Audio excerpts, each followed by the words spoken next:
મિત્રો, આપ સૌનું અમારું ગુજ્જુ ગુરુજી યુટ્યુબ ચેનલમાં સ્વાગત છે।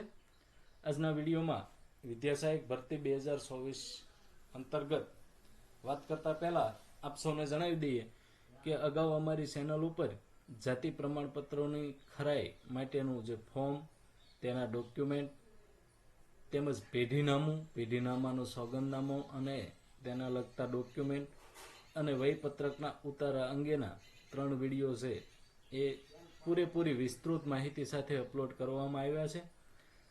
આજના વિડીયોમાં આપણે એસસી, એસટી કે એસસીબીસી અથવા તો ઈડબ્લ્યુએસ તમામ કેટેગરીમાં આવતા ઉમેદવાર મિત્રો માટે જે જાતિ પ્રમાણપત્ર ખરાઈની વાત છે તેની વિગતે વાત કરીશું। તો અગાઉના જે વિડીયો હતા અમારા, તેના મુખ્ય 1-2 પ્રશ્નો જે તમામ ઉમેદવારોએ જાણવા લાયક છે તેની વાત લઈ લઈએ કે વાલી અને ઉમેદવારના નામ અટકમાં ફેરફાર જણાય તો શું કરવું। મિત્રો, વાલી છે એ ઘણી વખત 1978 પહેલા દાખલ થયેલા હોય તો તેની અટક અથવા તો પેટા જાતિમાં થોડો ઘણો ફેરફાર જણાય તો આવા સમયે ઉમેદવાર મિત્રોએ અગાઉથી વાલીની અટક અને ઉમેદવારની અટક એક જ છે તેવું સોગંદનામું અથવા તો ગેજેટ કરાવી રાખવું, જેથી કરીને આપણને પાછળથી દોડધામ ન થાય। મિત્રો, વિદ્યા સહાયક ભરતી સંબંધિત સરસ મજાની માહિતી માટે અમારી ચેનલને સબસ્ક્રાઇબ કરી રાખો અને અમારા વોટ્સઅપ ગ્રુપમાં જોડાવા માટે સ્ક્રીન ઉપર દર્શાવેલ નંબર ઉપર તમે મેસેજ કરી શકો છો અથવા તો મૂંઝવતા પ્રશ્નો માટે પણ મેસેજ દ્વારા વાત કરી શકો છો। શક્ય તેટલા તમારું કામ હળવું કરવાનો પ્રયત્ન કરવામાં આવશે। એક મુખ્ય પ્રશ્ન વાલીના ડોક્યુમેન્ટ બાબતનો હતો કે જો ઉમેદવારના વાલી છે એ 1/4/1978 પહેલા શાળામાં દાખલ થયેલા હોય, આ છે જન્મ તારીખ નથી પરંતુ 1/4/1978 પહેલા શાળામાં દાખલ થયેલા હોય તેવા ઉમેદવારના વાલીનું માત્ર લિવિંગ સર્ટી અને વયપત્રકનો ઉતારો જ જરૂરી છે, બીજા કોઈ ડોક્યુમેન્ટની પછી એમાં જરૂર રહેતી નથી।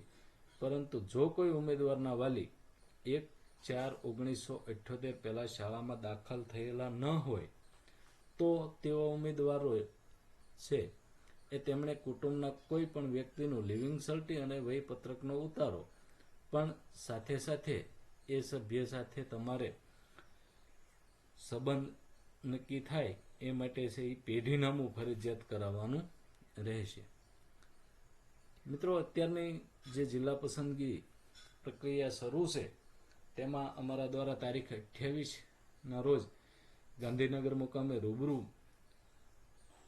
જે નિર્ણય ત્યાં રજૂ કરવામાં આવે છે તેની રૂબરૂ વાત મુજબ જાતિ પ્રમાણપત્રની ખરાઈ ક્યાં થશે, તો આ જાતિ પ્રમાણપત્ર છે એ જિલ્લા પસંદગી વખતે નહીં, તમારે ત્યાં કશું લઈ જવાની જરૂર રહેતી નથી, કારણ કે ત્યાં જિલ્લા પસંદગી વખતે જાતિ પ્રમાણપત્ર બાબત કોઈ પણ જાતની ખરાઈ કે ત્યાં માગવામાં આવતું નથી।